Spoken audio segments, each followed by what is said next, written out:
My favorite Massey Ferguson song, Gallipoli, from the album Run It Right. This is about a World War I battle. And the cool thing about Ethan Anderson is he's a professor, he's a family man, he's a musician, wears a lot of hats, but his songs often have kind of a real literature bend. I think he's like Cormac McCarthy. He's putting together like these amazing pictures of life in the bigger picture of history, like a lot of good novels do.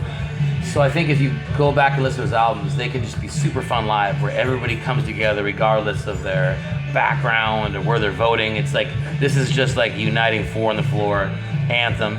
But if you want to dig deeper and you want to think more about history, Gallipoli has all these lessons.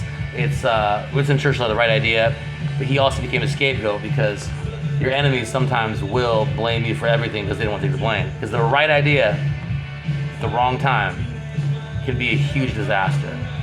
But somebody's got to step up, and in the end, Winston Churchill reemerged. He was totally right about Hitler, and it's a fascinating case of study also in Pyrrhic victories that Ottoman Empire won the battle, you think, but in the end it triggered the collapse of the sick man of Europe, which was the intention the whole time.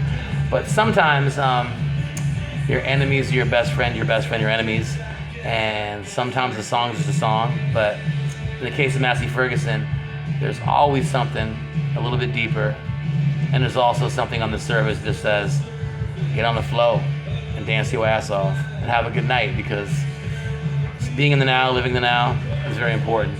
His songs have an ability to be in the now and also span literature, time, space, and find a firm foundation in good old rock and roll, baby.